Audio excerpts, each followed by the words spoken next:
Hello, everyone. Welcome to our final night of student presentations for Sarasota County Schools. I just want to put our little ticker across the bottom here saying a huge thank you to the Florida Department of Education for funding 100% of this wonderful student research. Thank you so much for allowing me to get to know your students, to see their research throughout the program, and just to be working with them throughout the entire semester. My name is Courtney Kudra, and I'm the Research Experience and Data Program Manager here at Headwaters.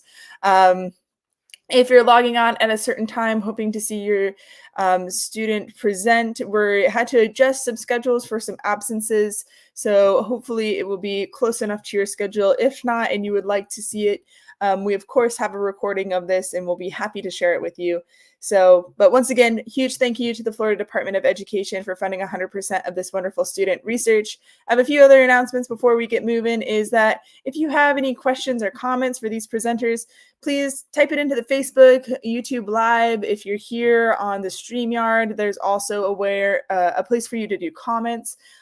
We love questions from the audience, and I love sharing them with our students, so be sure to do that. And then last thing, real quick, is that I have 5 students that are low-income, college-bound, first-generation students, so a lot of hyphen titles there, that would love your support for this experience. So if you could check out this QR code, we're trying to get them scholarships to participate in the winter research experience. So if you are feeling generous, all I want for Christmas is to have these 5 students be able to participate, and with your funding and donations, we might be able to get them into the program.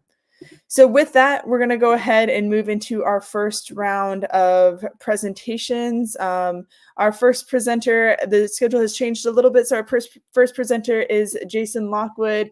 Jason goes to Polytechnical High School, and while I was not his mentor Jen Hepner has been a long-term mentor for us throughout the years, and I know that Jen has nothing but wonderful things to say about Jason. He's definitely the next sustainable agriculture regenerative scientist, and I've had the privilege to get to know him throughout the semester. So Jason, I'm excited for you to share your research with everyone. You can go ahead and take it away. Hi, my name is Jason. My project was about soil rehabilitation and plant growth. What I was going to talk about today is my agenda is my introduction, my materials and methods, my results, my data figures, my discussion, acknowledgements, and questions. So to introduce, the soil loss problem worldwide, it is stated by the United Nations that we lose about 24 billion tons of soil each year. Some of these causes are from overgrazing, when cattle ranchers have their cattle eating the grass and causing lots of erosion in the soil, which degrades it. So there's urbanization, when people move into housing, causing deforestation in urban areas, which causes a lot of degradation in the soil there as well, such as sod production as well, to make golf courses and things as that.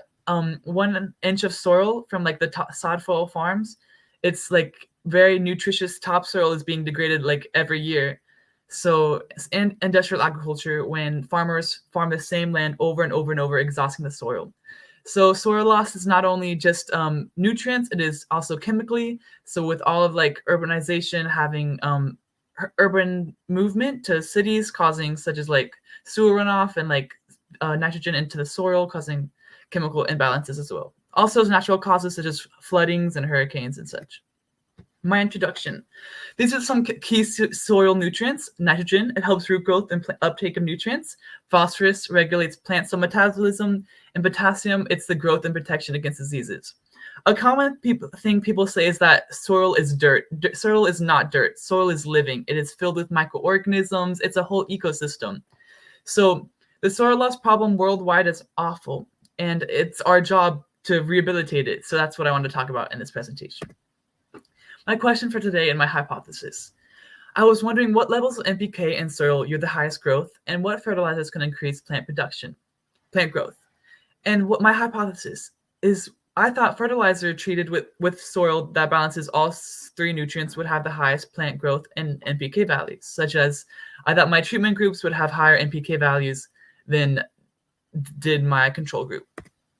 So these are my methods. to start off, my background soil is called Mayaka fine sand soil. It's a well-draining soil, and it's okay, but it's lacking lots of key nutrients like of nitrogen, phosphorus, and potassium. So around my backyard, I've picked 4 testing sites and I put them in these 4 buckets as seen in the left. And I had my 4 treatment groups. My mycorrhiza, it's a fungal fertilizer. It helps root growth. Biochar, it's filled with nitrogen. Fish emulsion, it's for fish. It's like full of organic matter, so it's really good for like growing in the soil. And my control group, my just regular soil. So I planted 10 seeds in each pot, as can be as shown, and those are the pots. And the seed I chose was red Russian kale, which comes from Siberia. It's extremely hardy, antioxidant rich, and is even known to be a superfood. Here's a photo of it. It's purple because of the antioxidants. The methods of plant growth.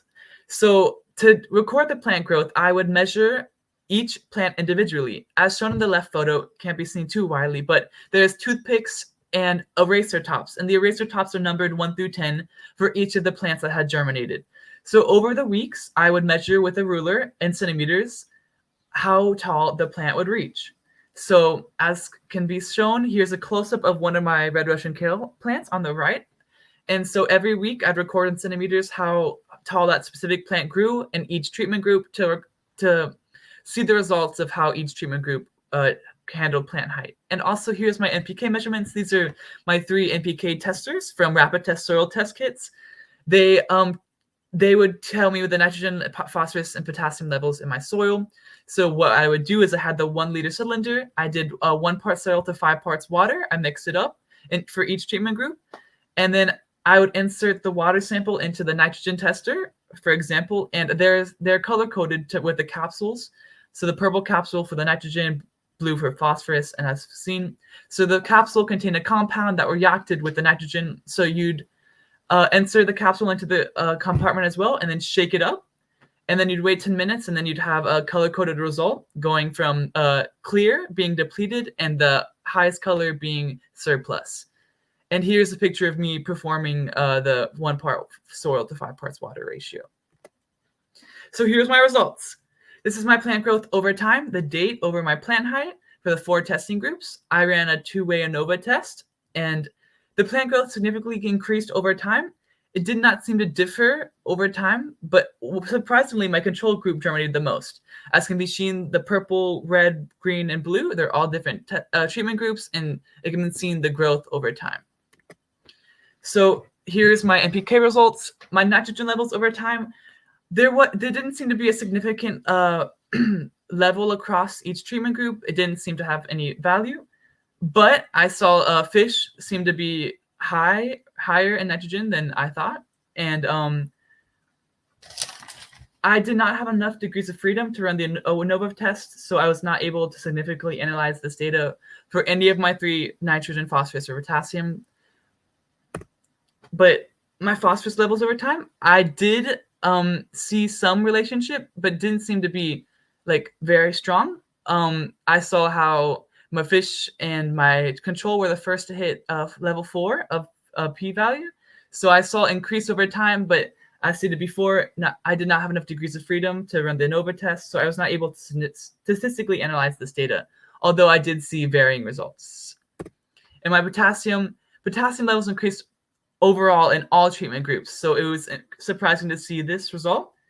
I, as stated before, didn't have enough degrees of freedom to analyze the ANOVA test, so although I did see increase in peak potassium values throughout my experiment. My discussion today, I wanted to talk about my soil NPK levels. They do change over time. They do not stay constant between treatment groups as shown previously. My control soil did contain similar NPK values as my treatment soils, which was kind of confusing to see how my soil was sort of good for plant growth. My control soil had the most plant germination, which I thought was very interesting to see. My red Russian kale may have liked the control soil the best. Maybe it's because it's a well-draining soil and good for that kind of plant. One of my biases, however, was that my nitrogen testers got left in the rain, influencing weeks 3 and partially week 5 results. But my main topic was I wanted to talk about how soil can rehabilitate. Soil is not dead. It is still living. So it's our job to like really work on improving our soil quality to better plant production and growth throughout our life. I'd like to acknowledge my parents and mentors for their support with materials and knowledge about the subject. I specifically like to thank my mentor, Jennifer Hepner, for her support and just scientific skills. Also, my every week almost meeting with Courtney's. Thank you so much. Any questions? Wow, Jason, that was awesome. I hope everyone's able to put their questions in the chat here. I'm also going to bring up Jason's mentor, Jen Hepner. We had to have some last minute rescheduling. So Jen, thank you so much for being able to join us. And Jen, I'm going to let you do not only your questions for Jason now, but also your introduction and any comments you have on working with Jason throughout the semester. Yeah, well, congratulations, Jason. That was amazing. For those of you who don't know, I'm a PhD student at the University of Nevada, Reno, and I got to have the greatest pleasure of mentoring Jason, who has this incredible passion for soil and a great interest. So I cannot wait to see what other questions he's able to tackle in the future. But I have a question for you, Jason. You really focus on soil chemistry in this project, but what other aspects of soil are important to study for rehabilitation? Yeah, I wanted to look into microorganisms in soil. I really thought like the study of like little microbials in the soil would be really interesting to see. Because we did a study with my teacher, Miss Henderson, and we saw how like leaf foliage had like tons of microscopic little ants and things that are in the soil. So I just like I really would like to study like microbials in the soil next. That's awesome. And say I wanted to rehabilitate the soil in my backyard to make my own garden. Are there any fertilizers you would recommend that me or anyone else use to add to our soil? Yeah, I definitely think nitrogen-rich soils, like organic soils, are really great. Even if at your home you could start like composting, so compost soils are really great as well. Awesome. Well, thank you so much, Jason. No problem. Yes, thank you, Jason. That was awesome. This is the question he just answered. I'm trying to type quick to get it up here, but Jason, I also have a question for you. So I would love to know what is the topic that you are most concerned about in current soil rehabilitation efforts? Well, what do you mean? Like what I would like to see or? Yeah, what you'd like to see change. Well, I was recently researching sod production, and I was seeing like the aspects of like how we're losing so much soil from like producing grass. So I wanted to see like how we could reduce the amount of topsoil we lose every year from a growing sod. So I thought it would be pretty cool to see maybe like a more natural way of like keeping the nutrient-rich topsoil while also creating sod. That's awesome. Well, thank you so much, Jason. You got a compliment here from LaShonda. She says, excellent, great job. Great job, everyone who participating and asking questions. Thank you, Jen. Thank you, Jason. I'm going to go ahead and pop you guys down and just do another intro for anyone who's been able to join us. My name's Courtney Kudra. This is the Headwater Science Institute Research Experience presentation night. We have had a little bit of an adjustment to the schedule. So your presenter might be about 15 minutes later than they were going to be. So just be prepared for that. And we're so happy to have you here. And I just want to do a quick shout out, a huge thank you to the Florida Department of Education for funding 100% of this wonderful student research. I know that Salon, Logan, Jocelyn, Jay Brown, Jason, everyone here today, Chloe, and so much more won't only be like wonderful high school science students that I've been able to participate and get to know throughout the semester, but they're going to be leaders in their field one day, and I'll be honored to have known them at such a young age. So just a huge thank you to them. If you have any questions or comments, please share them. It's wonderful, like the compliment Jason just got. It's wonderful for the students to hear that or for you to ask questions. And then one last quick little plug right before we get going into Jay Brown, who's going to be our next presenter, is that I have 5 first-generation low-income college-bound students from Upward Bound in Reno, Nevada that want to participate in our winter research experience, but We have to do some fundraising for them. It's $8,500 for all 5 of them to participate, and the only thing I want for Christmas is for these 5 students to get into the research experience with proper funding. I'm a first-generation college graduate myself, so I know how important a program like this could be for them. So I'm going to go ahead and with that introduce our next presenter, which is Jay Brion. Jay Brion, I've been able to mentor some throughout the semester, and it's been so wonderful to get to know him. Not only has he been able to participate in class and do, of course, all the assignments and things like that, but it's really clear that he's super passionate and excited to step up in ways, and has really, I've learned a ton from his research, so I'm excited for him to share it with you all today. So go ahead, Jay Brion. So, my project is on evaluating the relationship between climate change and wildfire severity. Sorry for the mess up in the title.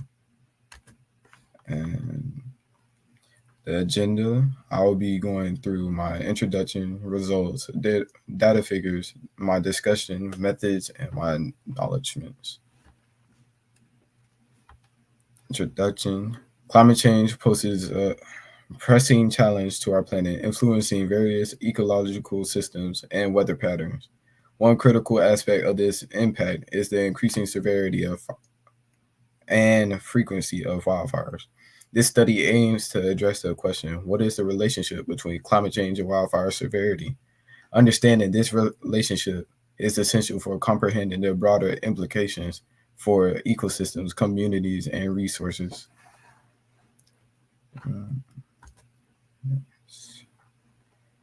Data figures. The average temperature showing the rise of heat on Earth, and the number of acres showing a significant relationship between average it's messed up, average temperature and acres. I chose this experiment because of my original research question, which was, how do plants recover after natural disasters? With that leading to another question, how do plants recover after wildfires? Why people should care that climate change and wildfires correlate is because most wildfires are from human activities, and each wildfire adds on to the carbon emissions from other human activities, creating a loop. Results, the p-value is lesser than 0.01, and with knowing that a p-value under 0.05 is statistically significant, there is a significant relationship between the two variables. These results are useful because they emphasize the importance of addressing climate change to reduce wildfire damage and allowing scientists to create adaptable solutions to climate change. Discussion. The significance of this study is investigating climate change's link to wildfires, and it's not just about nature. Climate change affects people and firefighting efforts, and understanding that this connection is vital for planning better ways to deal with the problem of climate change.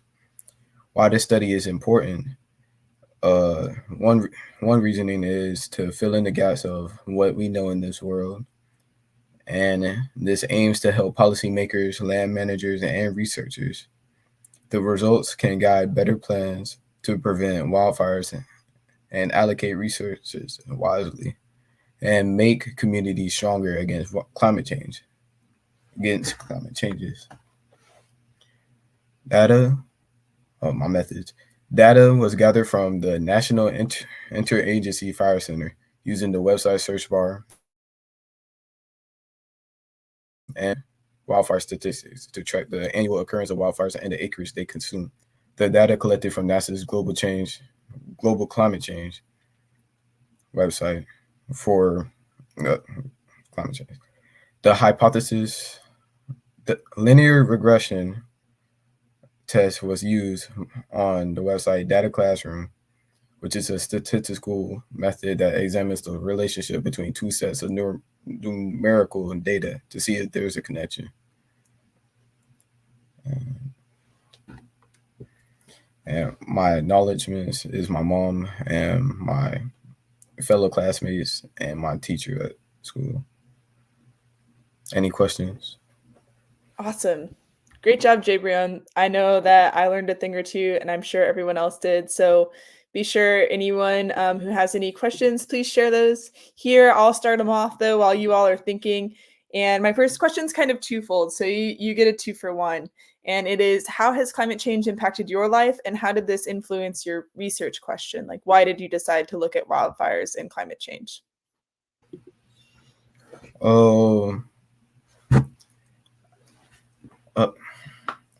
Mostly, I looked into climate change because, well, lately we can all tell that the world is heating up. And, well, and I was just thinking that correlates with wildfires, considering it creates a drier climate in forests and other ecosystems. No, you're exactly right. I know that like my life has been impacted by major flowers. Wildflowers impact me too, but major wildfires throughout my life here in California. I've actually had to evacuate several of the large ones. So I'm really glad that you looked into this. I do have a second question for you, but you did have a great job from LaShonda. She says you did a great job. I want to make sure that you hear that compliment as well. And my last question for you is, what other factors? Oh, actually, we have a question from the audience. It says, what makes an ecosystem more flammable? Kind of like what I said, like climate change, it dries out or oh my gosh, heats up the earth. So it's like creating a more, what's the word? All I can think is drier area. I don't know. Yeah, you're right. And yeah, it makes it easier. Like say you light a cigarette bud in the forest, it makes it easier to create a wildfire, I guess. No, you're exactly right. My last question for you, what I was trying to get out earlier before Jason asked the question, is how do wildfires impact local ecosystems? Other than like burning it down, are there other things that kind of are impacted due to large wildfires?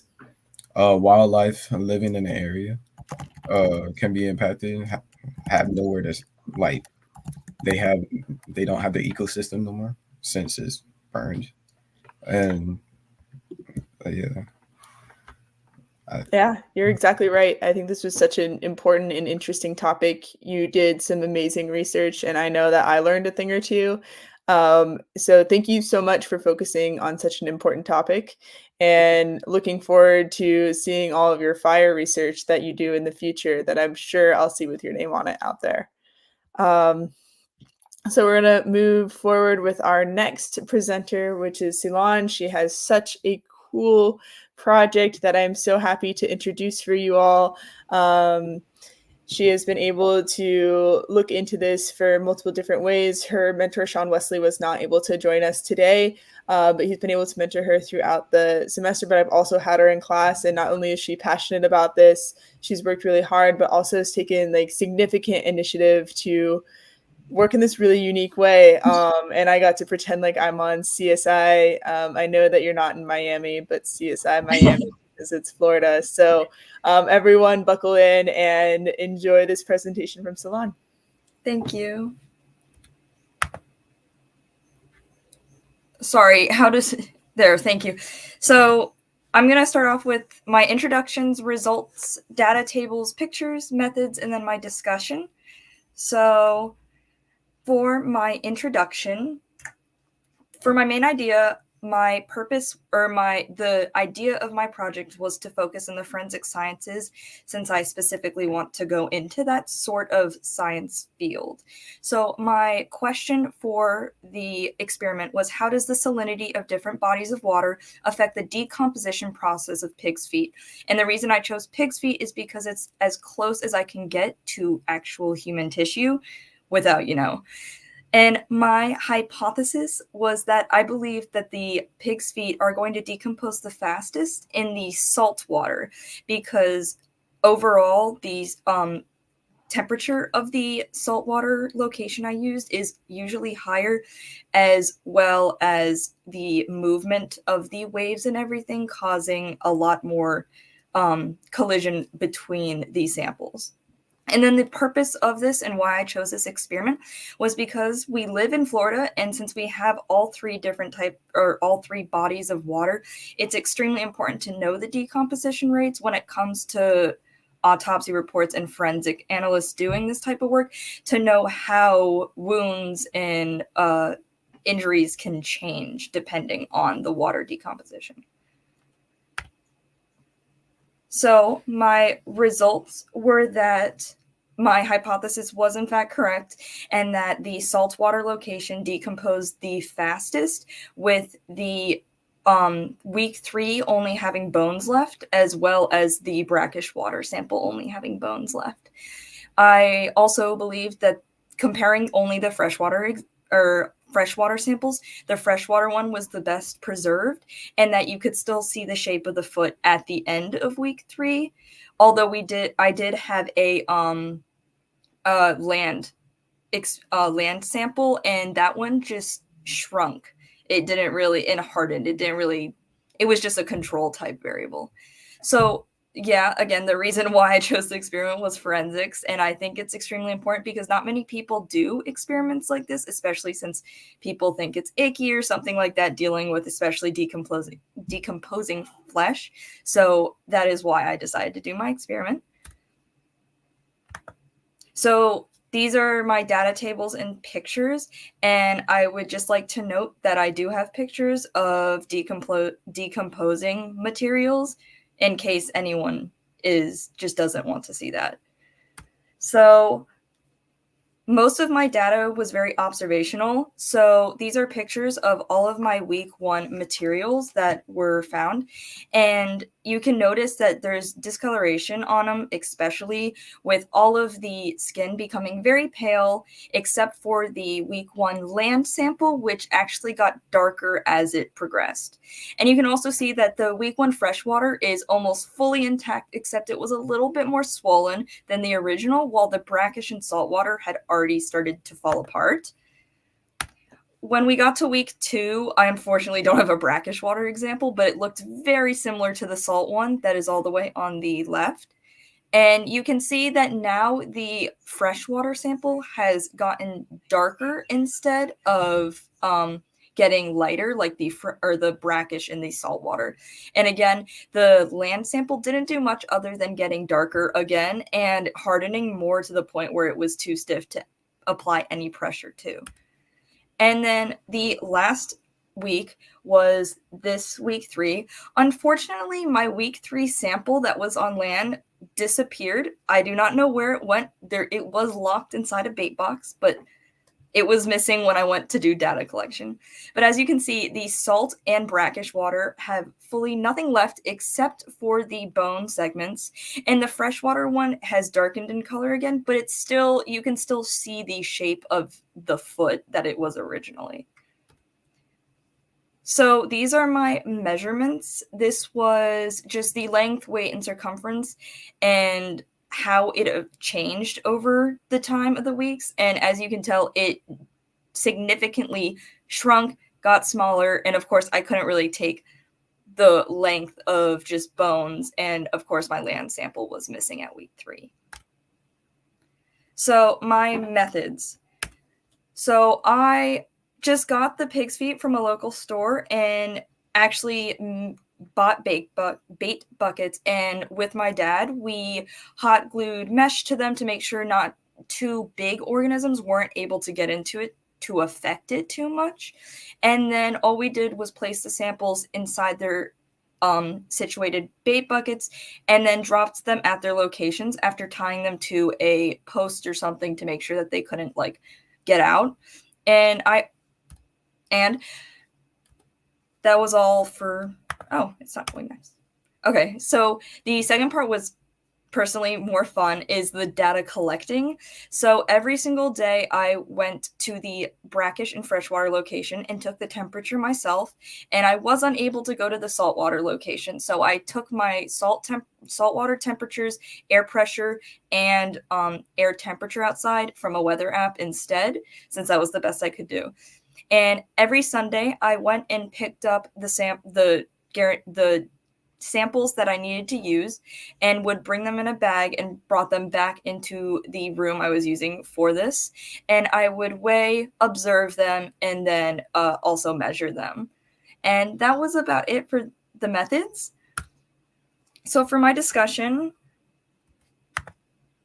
for the summary is the data shows that the decomposition process was significantly faster in bodies of water that had higher salinity levels, with the saltwater being the worst one and the freshwater being the best one.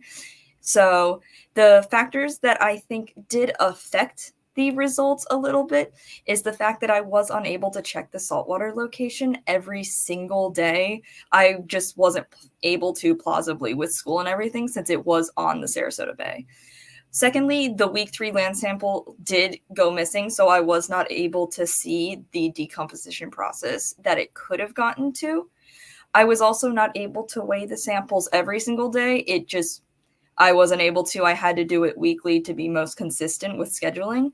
And also the fact that the fresh and brackish water locations were very still, and the saltwater location was on a dock near a shoreline, so it was a lot bumpier with waves and stuff, which I think could have affected how fast it decomposed, especially with the flesh pulling off the bone. And so for my acknowledgements, my main one is Miss Robinson. She helped me throughout the whole time, coming up with the experiment, working with me throughout the entire thing. Thank you again. And Dr. Schulman, who helped me get in contact with Dr. Russ and Dr. Kristen Paulus, who let me use their properties to be able to conduct my experiment. I'd also like to thank my parents for helping me, with my mom coming to collect data with me and my dad helping me get all of the materials ready. And then, of course, Courtney and Sean for working with me and giving me this opportunity to do this. Wow. That was so awesome. Big round of applause. That was amazing. I know I learned a lot, and I'm sure you learned a lot throughout the process. And I have some questions for you. I'm going to toss it out there to the audience as well to ask any questions for our future forensic scientist. I know that if I'm ever a part of an investigation case, I definitely want you investigating. So I think we have a question from one of your classmates that I'm going to put up here first. So we'll ask this one first, and then I have a few for you as well. All right. And this one says, so in your future career, how will you use this knowledge? So I specifically chose doing decomposition with different bodies of water because I show the most interest in chemistry. So I want to really specify in toxicology. So even though I unfortunately wasn't able to test the salinity levels of the water and more of the chemistry background, I wanted to do this as an entryway or a gateway to be able to do stuff like that in the future. Awesome. That's so interesting. That actually leads really well into my question that I have for you. And I typed a version of it, but I'll talk about it as well. It says, how would you alter this experiment for future research? Like, what else do you want to research now that you've done this experiment? What's like a piece that you're really interested in that you'd like to explore more?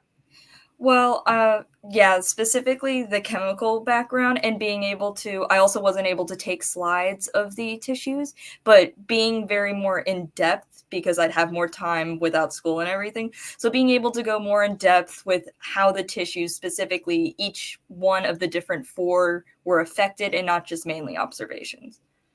Yeah, no, that would be an amazing way to change this experiment for the future. And my last question is, like, I'm going to say it and then I'm going to try and type it and get it up for everyone to see. And it's, what properties of the salt water do you think caused it to decompose so quickly, other than just the salinity? Do you think there's other chemical process properties that maybe impacted it? So I don't know really. I know that the salt and the brackish water decomposed relatively very close to each other, except for the second week where the salt water was a lot worse. So I know that the salinity level is a big deal, but I don't think just because the salt had the high salinity, that's why it did it, or that's why it decomposed the most, just due to the fact that the brackish water also decomposed just as fast, except there had to have been and it had a lower salinity level, obviously. So I honestly think it was probably the environment that I put it in. The salt water was right off a dock on the bay, so movement and everything like that. And there was also a lot more algae growth found on the salt water, as well as a lot more like snails and other sea life found outside of it or trying to get inside of it compared to where the brackish water was. No, that's a great answer. Those were some good questions, and it's been so much fun to have you in class and to learn about your experiment. This is definitely a unique one. You are the first, and I'm sure you'll inspire many more. So thank you so much. We'll move on to our next presenter. But before we do that, we'll go back through our announcements for any new viewers. Thank you so much for joining. Also, a big thank you to the Florida Department of Education for funding 100% of this wonderful student research. I've loved to get to know your students throughout the semester, to get to know their passions, hobbies, interests, all that good stuff, and have them in class. And none of this would be able to happen without that funding. So thank you so much.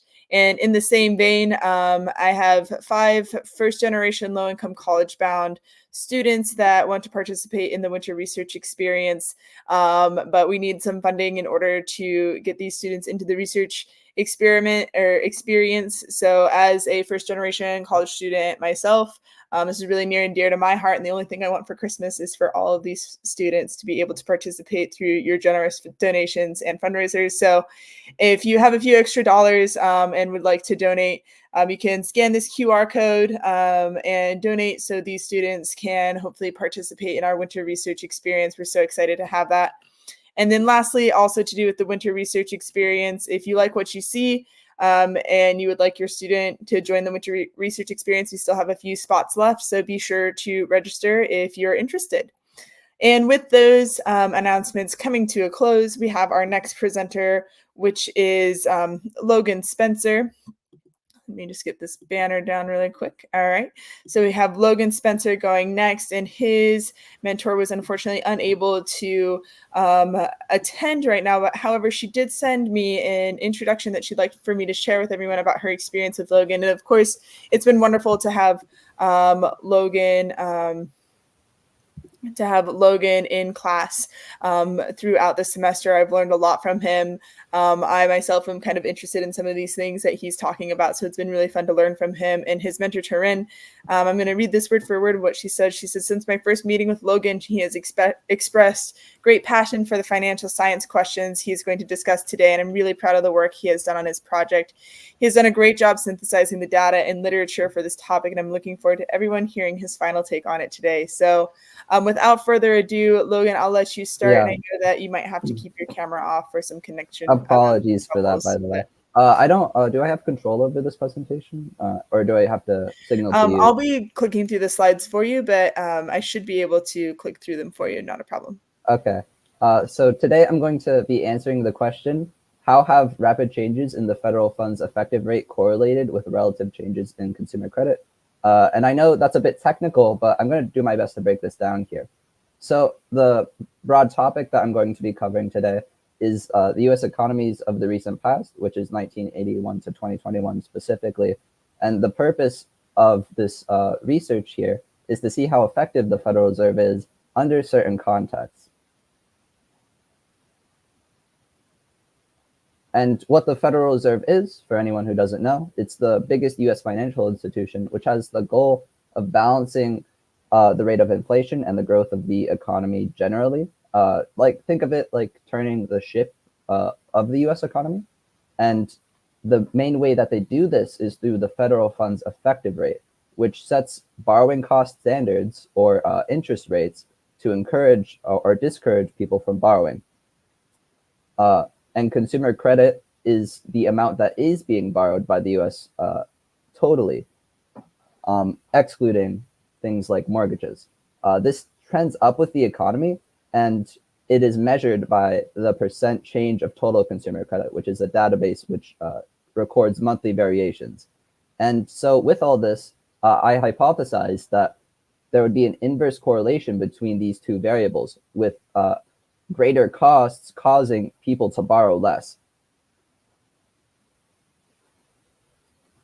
And the way that I did this experiment was to set rapid changes in federal funds effective rate as the independent variable, defining a rapid change as a 2% hike or cut over the course of 12 months, and the dependent variable being a relative, the relative change in consumer credit, where relative means the year-over-year change, where the year after the rapid change was subtracted by the first 12 months or the time of the rapid change. And what this does is it addresses the upward bias that I mentioned earlier, and it measures the effect of the rapid interest rate change as it sets in. And just to reiterate, the two databases that I'm using are the federal funds effective rate, which is one continuous 12-month period for each instance, and the percent change of total consumer credit, which are two consecutive 12-month periods, to see how they differ between each other. And so just to kind of balance out the data, I'm doing 3 rapid rate hikes and 3 rapid rate cuts. And getting into this data here, what we notice is a lot of volatility in the overall trends here, with the right side representing rate hikes and the left side representing cuts. All this volatility seemed to balance itself out and created a practically flat slope. And hopping more into the nitty-gritty in this data table, where the top represents rate hikes and the bottom represents rate cuts, what we tended to notice here is very slight followings of anticipated results in the rate cuts, or the rate hikes here, sorry, where there was a lot of borrowing, but it tended to kind of drop off by 8% in 1995 and by 10% in 2004 and 2005. But in the rate cuts, what we saw was a significant defiance in expectations, especially in 1984 and 2001, where despite the cost of borrowing being lowered significantly, there were greater drops in borrowing than in even the times when the costs were raised significantly, except for 2019, which there are more reasons behind that, which I'll kind of explain later. And so what we found in the results are that these variables have zero correlation, with the p-value being 0.96, which it caps out at 1, and the r-squared value was 10 to the negative 5 times 2.76, which is a number that's barely comprehensible. And so 2020 was a bit of an outlier case here, being the only time to really follow expectations for a lot of economic background purposes, which I'll explain here. This is really important here because the Federal Reserve has the job of steering a ship where rapid changes in these interest rates should equate to bigger wheel turns and have bigger influence over the people, but that is not the case. Because a null hypothesis was found here because of this inconsistency. And so the way we interpret this, or I interpreted this in the results, is that rapid changes imply contexts of economic distress where people are not, okay, yeah, that's good. Where people are either demoralized or too hyperactive to change their habits. They are fighting against the wheel turns. And so these drastic Federal Reserve actions rarely bring immediate change, and it allows us to interpret it as indicators of problems rather than the full solutions. And this lack of connection leads to the belief that these rapid changes contribute to longer term and more indirect wheel turns that take a long time to manifest. And so Some factors that could have influenced a lot of these results, however, were the nature of short time frames that I looked at it, not encapsulating these long-term effects, and the limited amounts of times that these rapid rate hikes and cuts have happened historically. And just to get into some further things I could explore, or would like to explore, which would be how interest rates kind of interact with other variables, such as inflation, for instance, and how different interest rates environments where there is little change in them tend to have an effect on what the economy is doing. And also internationally, what's going on there, you know? And the main thing I would have done differently is extending the time of the study to see how these indirect kind of effects played out, to see when they have a change rather than if they had the change, because it just takes a while for that mean reversion to happen. These are the people I'd like to acknowledge. Taryn Shaya was my mentor and has been very helpful throughout this process. And Courtney Kudera was also very helpful in meeting every week. I was also able to get some peer studies here with Eva. That is all I have for today. I'd be happy to answer any questions that people may have. Great job, Logan. That was awesome. And like he just said, please share any of your questions or comments. We'd love to hear from you. We got a great job for Sloan right after I took her down. So yeah, great job, Logan. This is a super interesting project. It's been so much fun to watch you kind of explore this financial side of science. And we have 2 questions coming in already. So we'll start with your peer Jason's question. And he says, what do you think the status of the economy is today?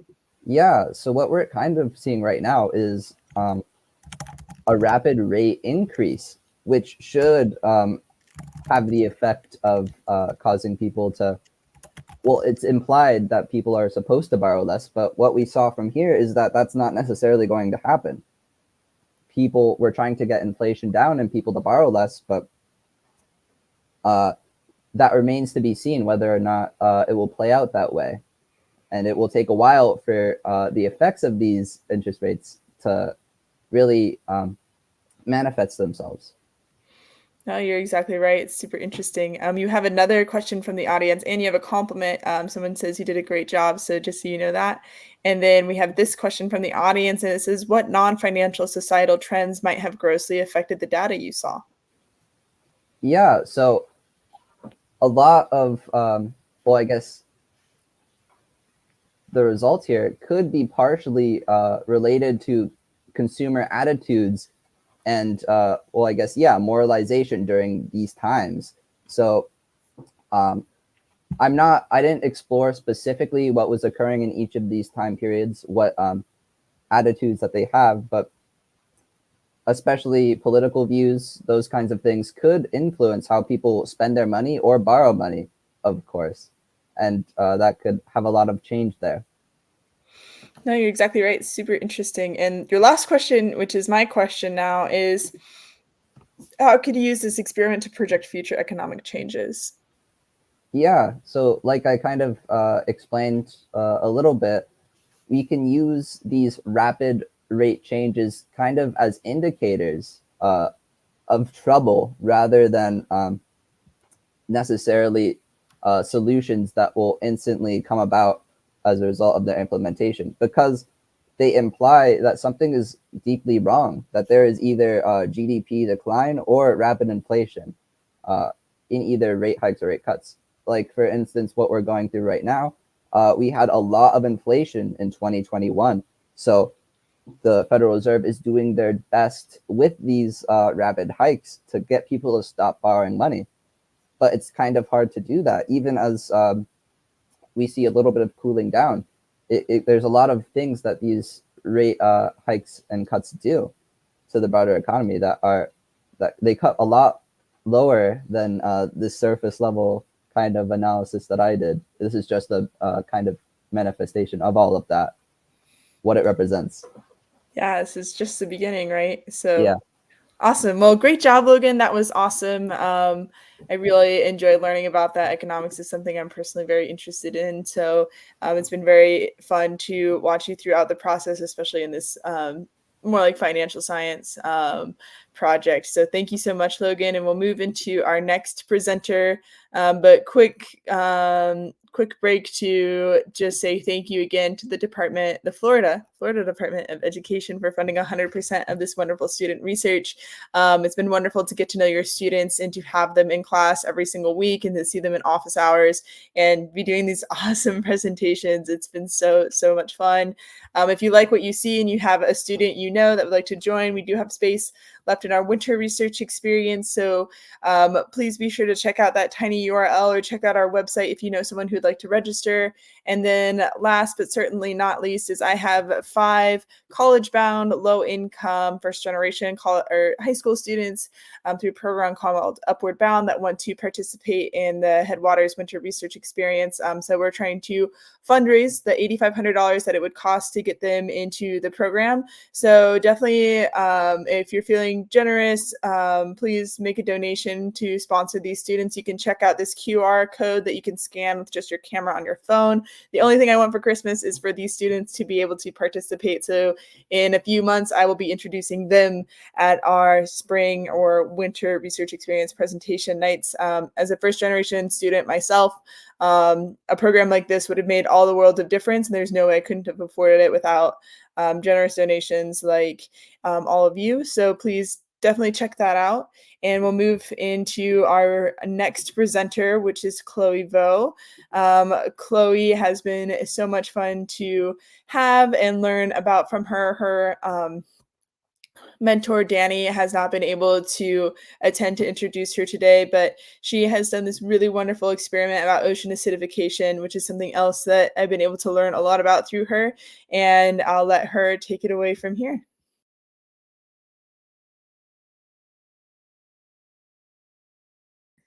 I'm sorry, Chloe, there seems to be an issue with your mic. We can't hear you.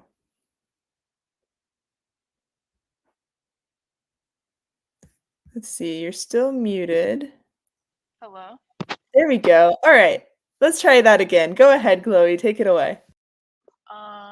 My presentation focuses on the relationship of ocean acidification and marine calcium carbonate.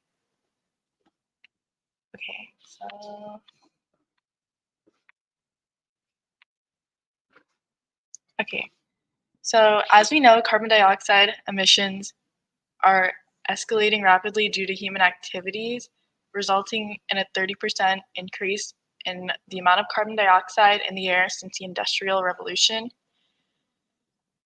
This elevated carbon dioxide is absorbed by the ocean, causing it to be 30% more acidic than it was about 200 years ago. And this acidification poses a significant threat to marine organisms reliant on calcium carbonate for their exoskeletons.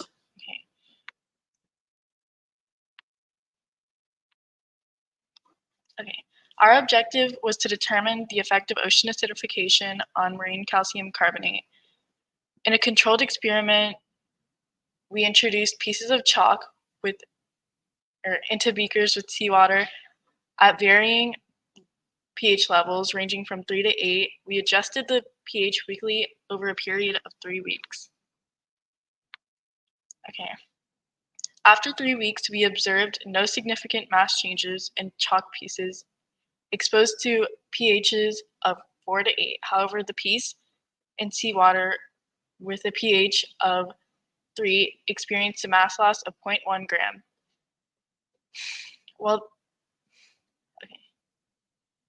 While this suggests a potential relationship, it seems that extreme conditions are necessary for a significant impact. The implications of our findings are very important, as many marine organisms, such as coral, rely on calcium carbonate for their structures. A loss in calcium carbonate-based structures can not only endanger marine lives, but also have far-reaching consequences for our industries and economies.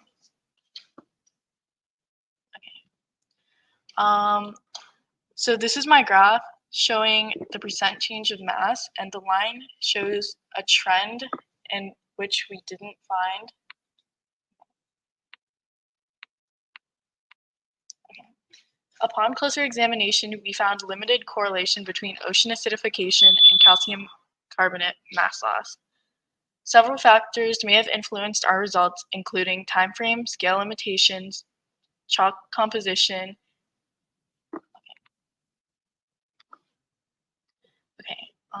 Acknowledging the limitations of our study.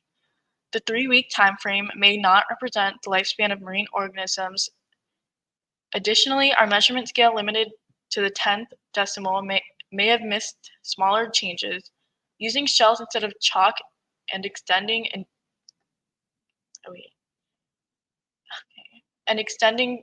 trial durations are recommended for accurate results. As we look ahead, future research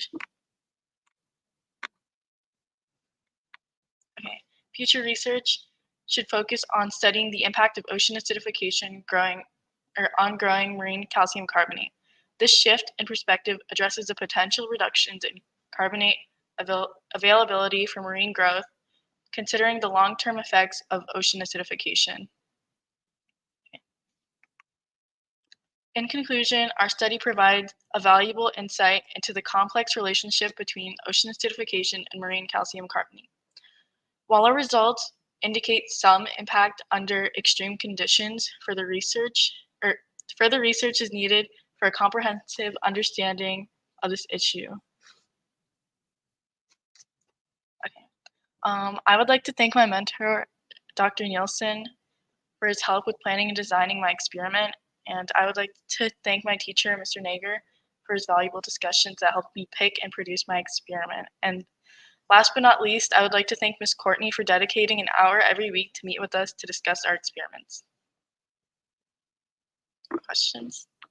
Awesome. That was such a great job, Chloe. And you actually already have a question from the audience. So I know it was really fun. I've learned a lot through your research, and it's been really interesting to watch it grow throughout the semester. So I'll go ahead and let you have this very first question from Jack. He says, do you think that temperature might have an effect on dissolved calcium or maybe CO2? I think that temperature affects the way, so like as the oceans get warmer, I think the more carbon dioxide is absorbed because of the emissions being released. So I do think that temperature had an effect on the dissolved calcium. However, in our experiment, we used a controlled temperature. Great. I'm just getting my question written out right now. You got a great job as well, which is wonderful. The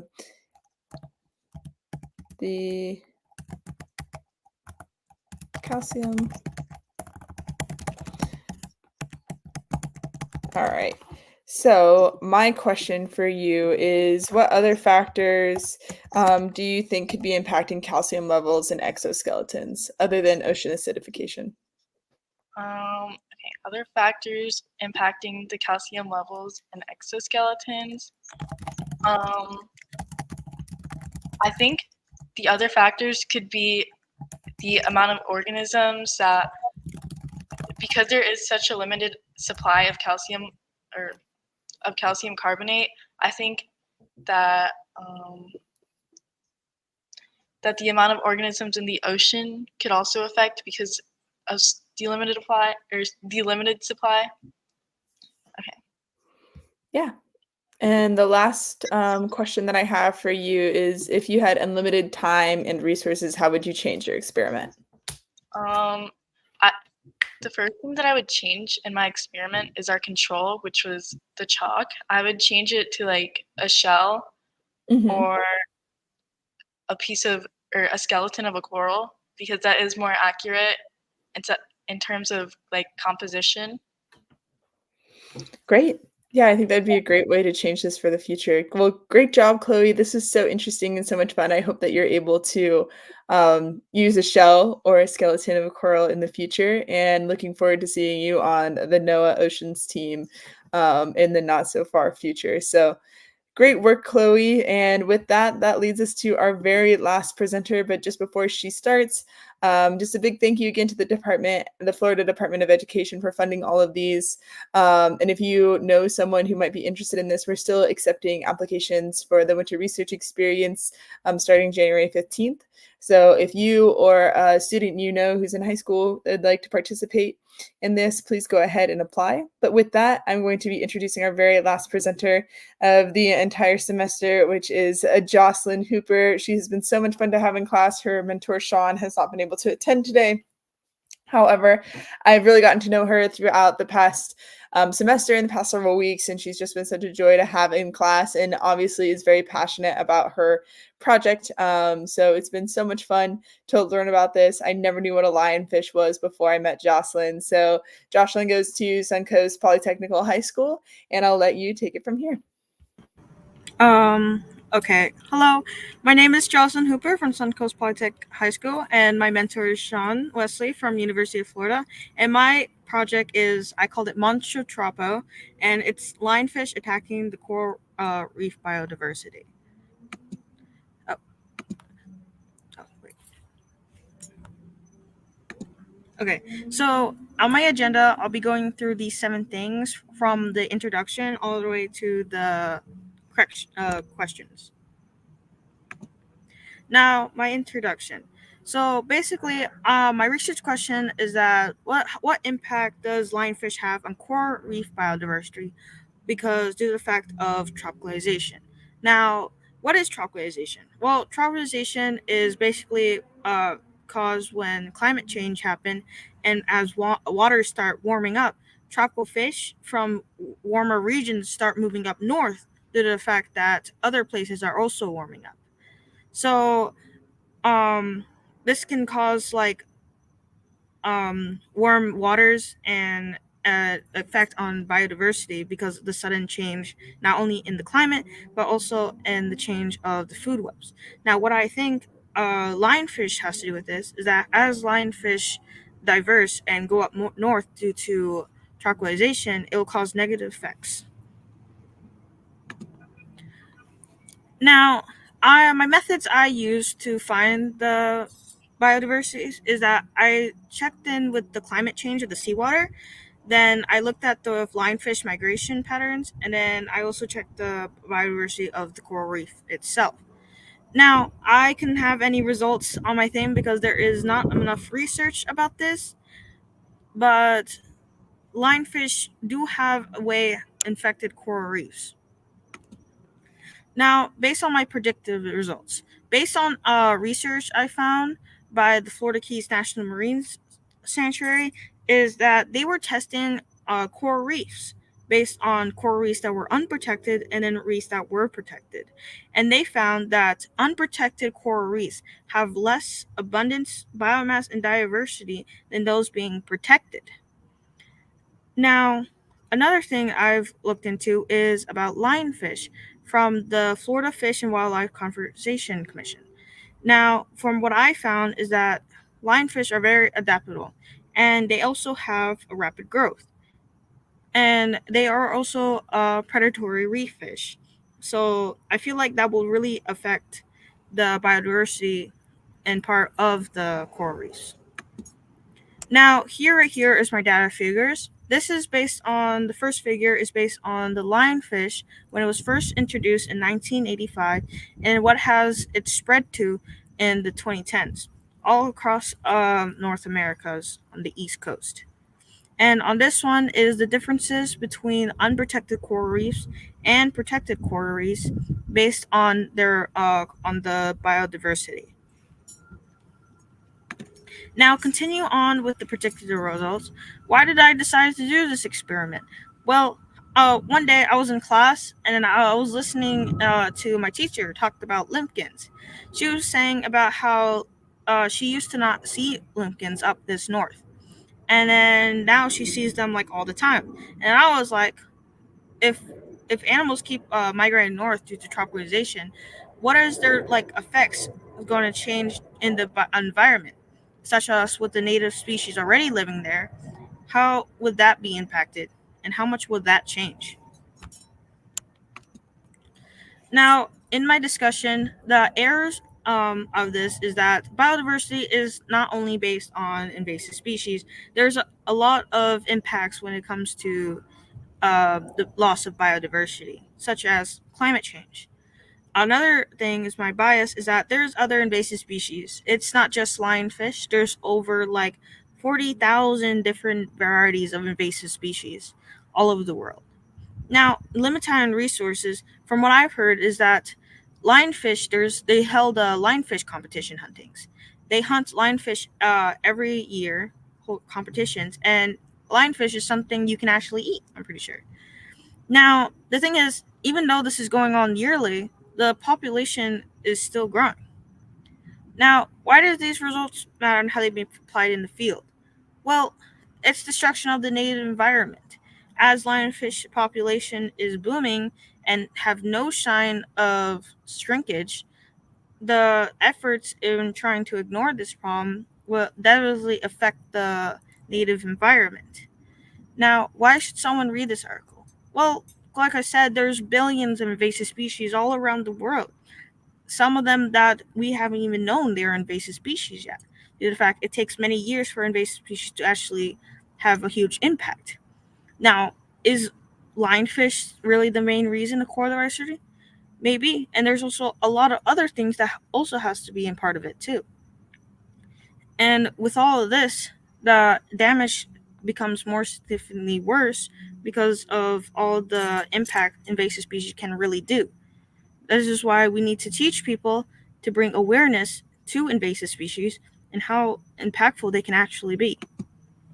Now, the methods I use is that I use my laptop to be able to find through Google Scholar to find these research, like lionfish population, coral reef biodiversity, and sea temperatures. And I use all this to tie into results to make my predicted results of what all this means. Now, I like to acknowledge Jason Lockwood, one of the coolest people in the world. Miss Henderson, my science teacher, she really helped me in trying to figure out when I was struggling. And especially Courtney, when I was really struggling, I'm trying to finish my work and get it together. She really helped me throughout the week being able to. And I also like to thank Logan Spencer. Any questions? Great job, Jocelyn. That was awesome. I'm so proud of you. We're all proud of you for being able to present and doing such a cool research, and hopefully be able to do more research in the future to see what the reality of those predicted results would be. So great work. It looks like you have some compliments coming your way saying that everyone said it was so good. And you actually have a question from our friend Logan already, so I'll let him go first. So his is, are there any other tropicalized invasive fish species that you came across in your research? No, not really. When I was researching into the invasive species, I mostly went into for lionfish because it is a fish in Florida currently, and it's a fish that I know that does tropicalization. So Great. I don't know any other fish species. Not yet, anyhow, right? Not yet. There's more. You have another question from Jason that says, how far north have lionfish traveled? All the way up north, all the way to Maine. They actually started in 1985 in Florida, and they spread across all around the Gulf of Mexico, all the way through the Key West, and they went all the way north to all the way through Maine. Wow. North of America. Holy cow, that is something else. It's definitely, I did not know that as someone not from Florida. See, this is the things I've gotten to learn because of the Department of Education. So you also got an awesome job and a cool topic. And I have one last question for you, Jocelyn, and it is kind of a combo. So we'll see what you might think here, but I think you can answer it. It says, how do you think ocean acidification might be impacting lionfish? Ocean acidification. Yeah. What does that mean? It's kind of like the ocean becoming, you know how like 7-Up is kind of acidic? Yeah. The oceans are becoming more acidic, and that's kind of what Chloe's project is on, was how ocean acidifications is impacting the exoskeletons and impacting Oh, coral. So how do you think that might be impacting lionfish? Do you think it's well, making an impact or not really? I think it's actually not going to be such a huge impact because, as I said it in my presentation, lionfish are highly adaptable. Like, they were able to come here and then spread across throughout the 30 years they've been here. Well, actually, longer than that. And no matter our efforts, we still haven't tried and shrink their population. So, if there was such thing as as there's thing that as ocean acidification affecting the lionfish, I don't think lionfish will like will beat them. Because Well, yeah. that's awesome. Well, great job, Jocelyn. I'm so proud of you. You've done such a good job. And I feel that way about every single student that's been on here today. And if you saw our Monday or our Tuesday presentations, it's just been so much fun to have these students in class. So, once again, big thank you to the Florida Department of Education for sponsoring this, allowing me to get to know your students, and allowing them to do such cool research. I know I've learned so much, their mentors have learned so much. One last plug for our 5 college-bound first-generation low-income students that want to participate in the winter research experience. If you're feeling generous, the only thing I want for Christmas is to get these 5 students into the winter research experience, and I'm trying to fundraise $8,500. So spread the word. Help me get these students into winter research experience. So next spring, in April, when I'm giving these presentations, I can say we were able to raise the funds for them to be here. But other than that, I just want to say a big thank you for all of our guests who have been watching. A big thank you to each and every one of the students and mentors. You all are the reason why I get to do what I do, and I love it. So thank you all so much, and I look forward to having you at our next presentation night. Bye, everyone.